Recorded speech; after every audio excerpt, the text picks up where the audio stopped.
I got myself a Cadillac, but I can't afford the gasoline. Yes, sir. A little AC/DC this Monday morning after the Super Bowl. Malcolm Young was basically the brains and the drive behind AC/DC. And his brother Angus, well, you know, his brother Angus is Angus. So Bon Scott was one of the best, greatest frontmen of rock and roll. So I'm going to say I like AC/DC Bon Scott era, BS, not BJ. Power Age. Power Age is AC/DC's best album. I'm going down to Sin City. Yep, Andy, we're going down to Sin City with AC/DC.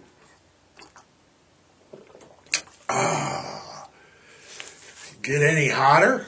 Whew. Good Monday morning, everyone. Good Monday morning. It is February 12th. It is National Football Hangover Day, or National NFL Hangover Day. It was founded, this holiday was founded in 2019 by ESPN host Katie Nolan, and she got with the National Calendar Association, and sure enough, we got NFL Hangover Day today. You know, I'm all bright-eyed and bushy-tailed. Andy, you are too. Boy, I don't miss those days. Oh, I do not miss them. No. There's times I remember in the past that, because Super Bowl's an all-day party, an American party. You know, you start partying at whatever, and next thing you know, you know, game time goes, and game time's like, what, 4:30 this afternoon? We start at 8, you know, if it's Super Bowl Sunday like yesterday, you start drinking, right, you know, don't miss those games, those days, no. Now, there's times when I don't even remember watching the game. Yeah. Yes, sir. Sobriety is all it's cracked up to be sometimes. And what day, I mean, come on, tomorrow, today, if today's Monday the 12th, then the day after tomorrow is, it's Valentine's Day. Yes, sir. Saint Valentine's Day. Wait, what? What? You guys haven't even got your presents yet or anything? No presents, no flowers planned, candy? Holy shnikes, get on it, dudes. You know? Huh? Me? Nada. No, sir, I have no plans, no Valentines. In fact, my life is more like the movie My Bloody Valentine, the slasher. Bloody Valentine. Yes, sir. Does that answer your question, Andy?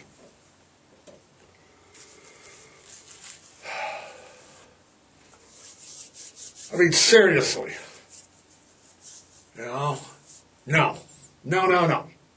We have no plans for Valentine's. I have no dinners. I have no obligations. Yeah, I should rent myself up. I'll meet your parents, you know. Varying degrees of affection and coolness. You know, you're cool. I'm cool. Right. Yeah. Mm-hmm. Seriously, though, I mean, we're talking about Saint Valentine's Day, and everybody's like, it's flowers and candy, but, you know, the background of Valentine's Day, besides being a bloody Valentine's slasher flick, which reflects my life again, of course, is not that all cheerio. I mean, Saint Valentine's is the name of two legendary. They are legendary Christian martyrs. And in case you don't know what a martyr is someone who gives their life. Their lives are taken for a cause, and they do that instead of rather denounce, whatever. By some accounts now, we're going to go way back on, and because Valentine's, like I said, it's more than a slasher movie. Who'd have thunk it, right? When you go way, way back, we're going how far back, Andy? Way back, he says. Jeez, man. By some accounts, saint, like a saint, he's a saint, okay, he was a Roman priest and physician and healer, and he was in Rome. And he was there during the persecution of Christians. They were feeding Christians to the lions, not the Detroit Lions. The lions.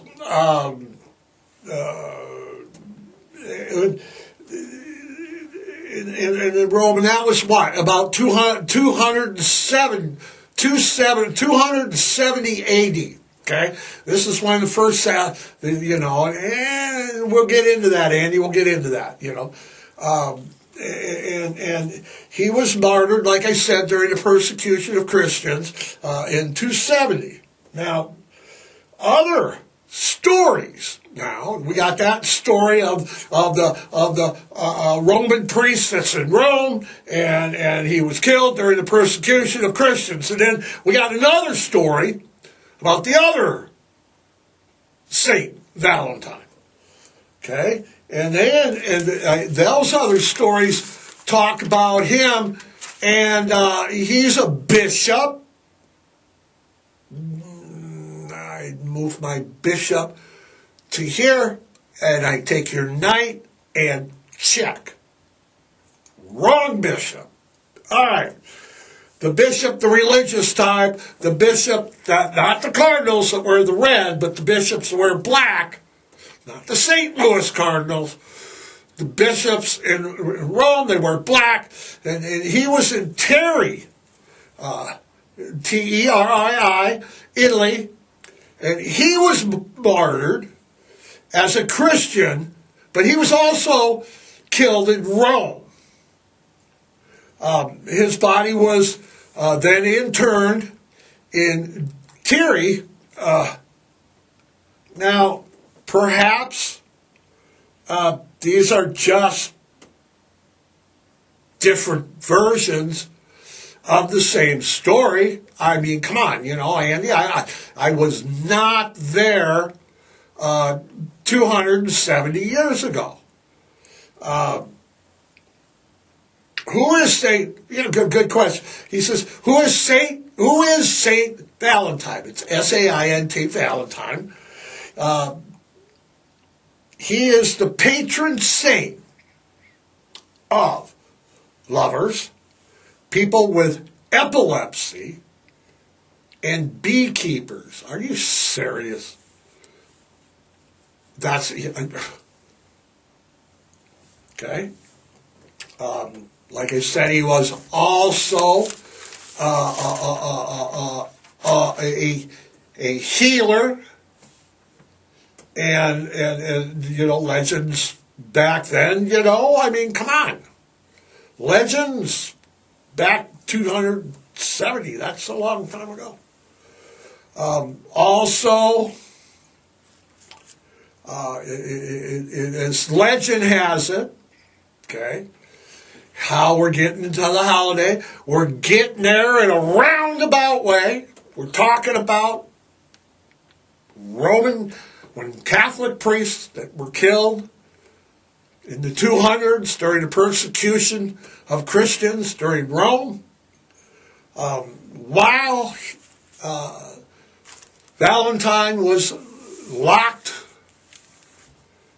he signed a letter to the jailer's daughter, which, wait a minute, you're the jailer and a prisoner's writing your daughter. I'm going to get a little peeved off. I'm thinking I'm going to get a little peeved off about this, man. But he had befriended her because she was blind, okay? And the story says, the legends say, that Saint Valentine placed his hand upon her eyes and healed her.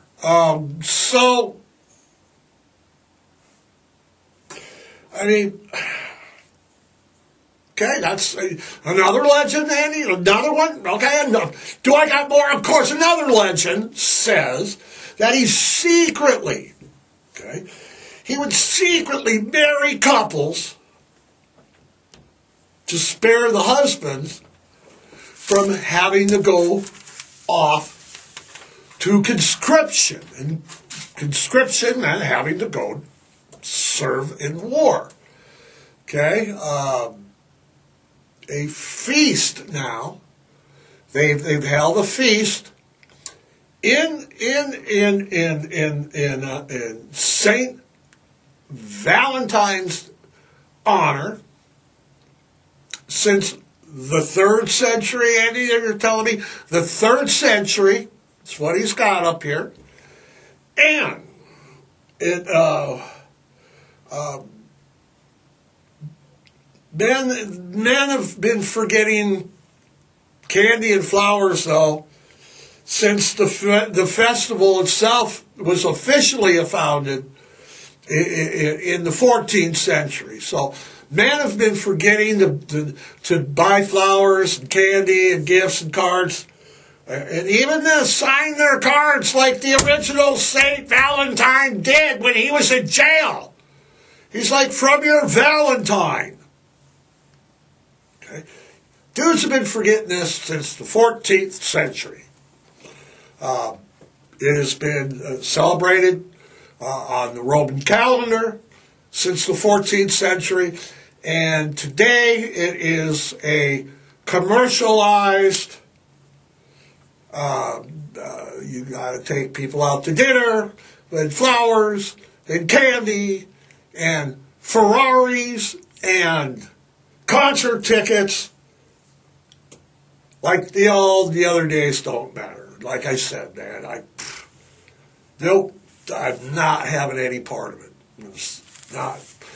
You know what I think I'm going to do, though, is I'm going to sneak around the store, and sneak around the restaurants and stuff, and when a couple walks in the door, I'll be coming out going, so, this is why you couldn't go out tonight, huh? Who is he? Might tickle someone's Valentine's fancy. What do you think, Andy? Not a good plan. Andy says that's not a good plan. I think it's great.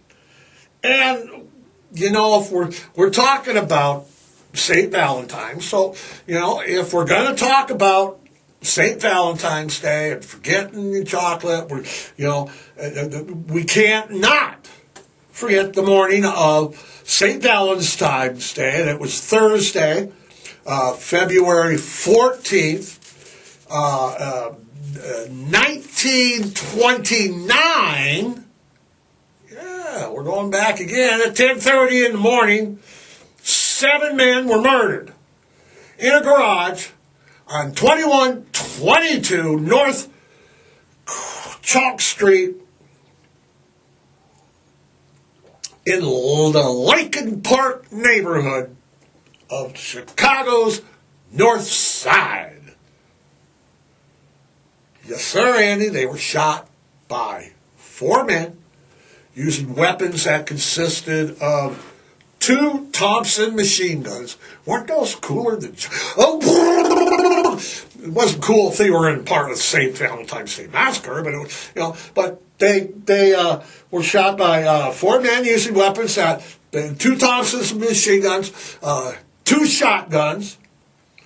2 of the shooters were wearing, and it was very common practice back then. They were like breaking a Geneva Convention or whatever, where you can't wear the uniforms of, the opposing, I guess that's what you, but they were wearing, 2 were wearing police uniforms, while the others were wearing suits and ties and their hats of the day. According to witnesses, I'm talking about that. Andy, we're talking about it. We've already said we're talking about it. We're talking about the infamous Saint Valentine's Day Massacre. What was it, Andy? I'll tell you what it was, man. I'll tell you exactly what it was about, why it came down. It was an attempt to eliminate Bugs Moran and the North Side gang in Chicago. Now you got Al Capone now, the other gang. Yeah, the Al Capone. The other guy, he was at Florida home. He was at his Florida home at the time of the Saint Valentine's Day Massacre. Is it that convenient? I'm in Florida. I didn't have anything to do with it. Some guys just killed the Bugs Moran gang. It's widely assumed. No shit. It's widely assumed, and that is a understatement, that he was responsible for ordering the massacre. Though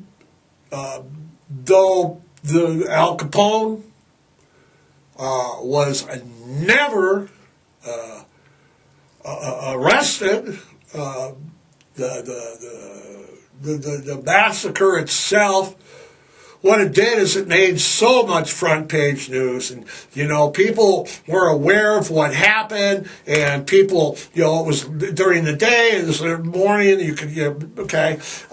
The massacre set up a public outcry,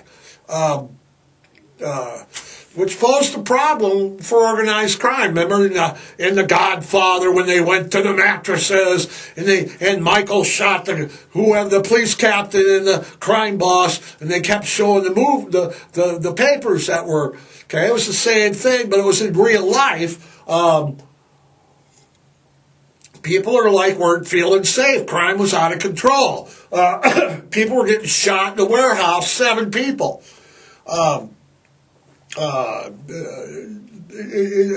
People didn't, it wasn't really cool, okay? A la today. Well, people are, everybody's, the crime's bad. At least we don't have the Saint Valentine's, massacre going on down at the Buttery warehouse. Or do we? All right. Al Capone, okay? Al Capone did receive a summons before the Chicago grand jury. But through a lawyer, he said he was, too unwell to attend. His battles and his troubles with syphilis is well known. He had it for years before he went to prison. Could that have been the reason that or could he have just said, I'm too big? Another, that's convenient. I'm not only in Florida, but I'm sick. It was also, though, common knowledge, even with the law enforcement and common knowledge in the speakeasies and whatever, that the Bugs Moran gang and the North Side gang was basically hijacking all of the liquor that Capone was having, that was having delivered. He was hijacking it all, and it was coming from Detroit. Okay, so if you've been back east, I'm from there. It's not a big stretch of the imagination, nor is it a big trip to get something from Detroit to Chicago. Okay, we got sunglasses, a half a pack of cigarettes, and a tank of gas. All right. But if they're back then, if they're messing, if Bugs Moran gang is messing with the liquor shipments that are coming out of Detroit, then he's messing with what was called the Jews, the Jewish Purple Gang that was out of Detroit. Now, so big between the Jewish and the Italians, big organized crime. And that probably invited trouble too. So the Saint Valentine, I'm thinking that no one was arrested, but you got the Purple Gang from Detroit, you got Capone's gang from Chicago, and you got Bugs Moran in the middle of that stealing liquor. You're going to piss somebody off. Okay, somebody's going to get mad. And on February 22nd, so that's what, a few days later, a week later. Okay. A week and a day later. All right, thank you, Andy. Police were called to a garage fire on Wood Street in the north side of Chicago, where they found a 1927 burned out Cadillac, AC/DC. Cadillac. But I got myself a Cadillac, but I can't afford the gasoline. I got holes in my shoes. Down payment blues. All right. They found a 1927 burnt out Cadillac. I'm sorry. It was identified as the getaway car.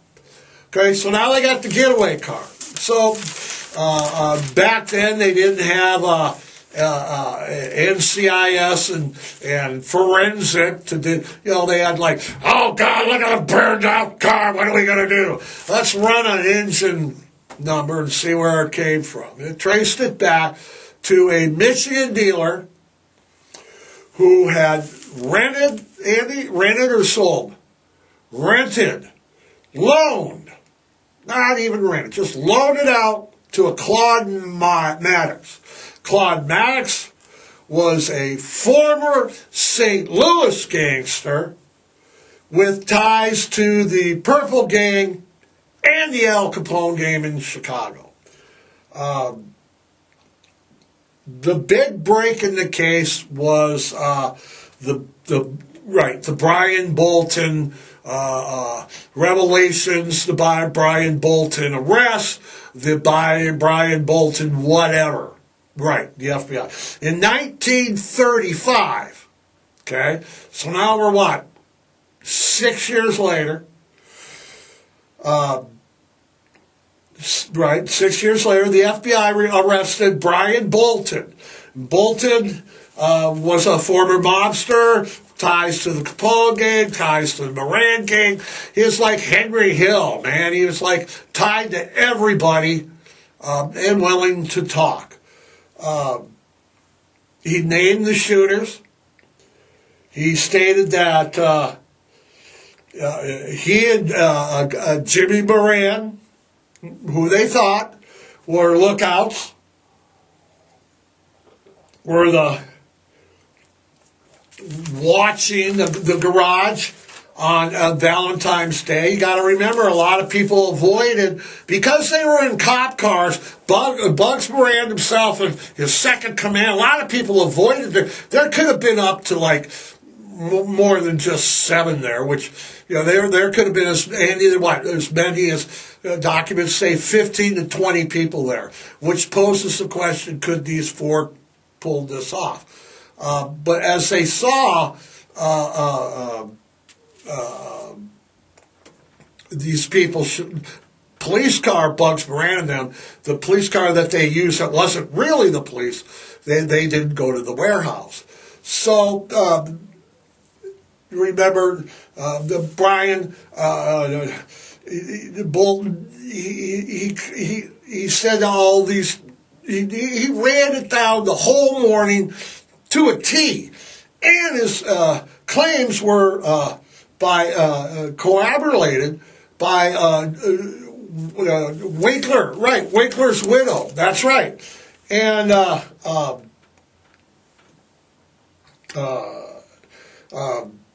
so we got widow. You've got Bolton. Okay, both these together. They had Pulp Fiction back in the 30s. That was true crime in paperback books. Memoirs from both Winkler's widow and Bolton hit the True Detective magazine in a 4-part series, late 35 through the 36. Okay, so you got Bolton, the widow, telling the feds what happened. You got magazines bringing it down. And despite all the memoirs, all the statements by Bolton, no action was ever taken by the FBI because basically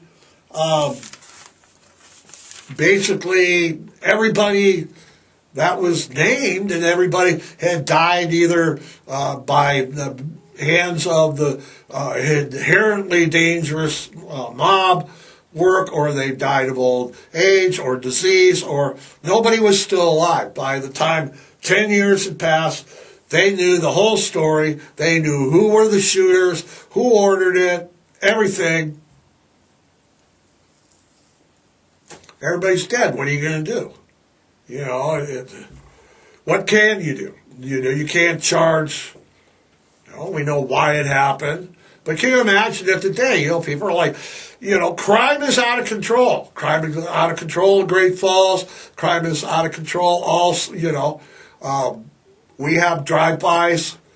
They had drive-bys. They were like, have you seen gangster movies from the 20s? They're like hanging out of Model Ts, and now what are they hanging out of? Vickies or Fords or whatever. They're blowing up machine guns and stuff, and that's basically what happened.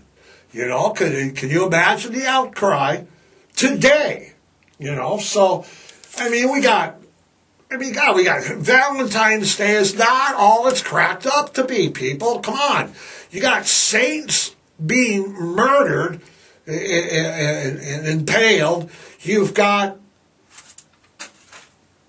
mobsters, warehouse, rounding up rivals and shooting them in warehouse. And you've got cheesy slasher fix called My Bloody Valentine. So, come on. It's a day where we're all supposed to be, It's Valentine's Day. Let's go to brunch. We're going to go to brunch on Valentine's Day. We're going to have such a good time. It's Valentine's Day, and all the girls are going to get candy, and people have been murdered, and gangsters, and there's horrible slasher flicks.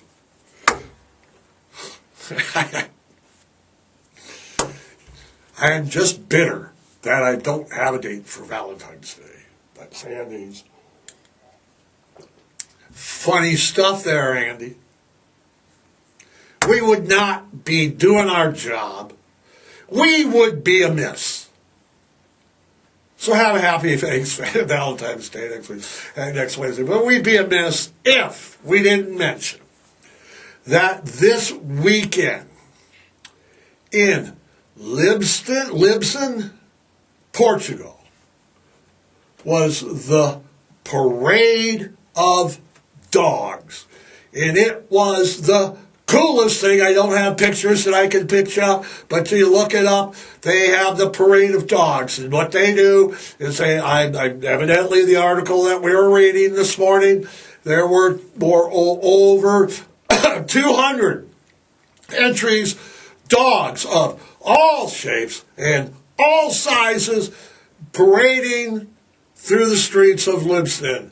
The dogs that they mentioned was the dachshund that was dressed as a hot dog, complete with ketchup and mustard. The fan favorite was a pitty that was dressed like Simba, the Lion King. It was a great thing to be looking at. The pictures were absolutely cool. We should do a parade of dogs soon. I know it. We should. Andy's telling me and giving me the wheel, telling me we got to get out of here. So, everybody, have a great, great, great Valentine's Day. Remember the martyrs, the massacres, and the bad horror flicks. Till next week, spay and neuter, adopt, don't shop, volunteer, rescue, educate, do whatever you can. We don't win the war every day, but that doesn't mean we don't stop trying to save them all. Until next week, adopt a shelter pet today, right now. Andy, we're out of here. Andy says we're out of here. We will see you next Monday. Bye. Bye, bye, bye. Bye, bye, bye. Thank you.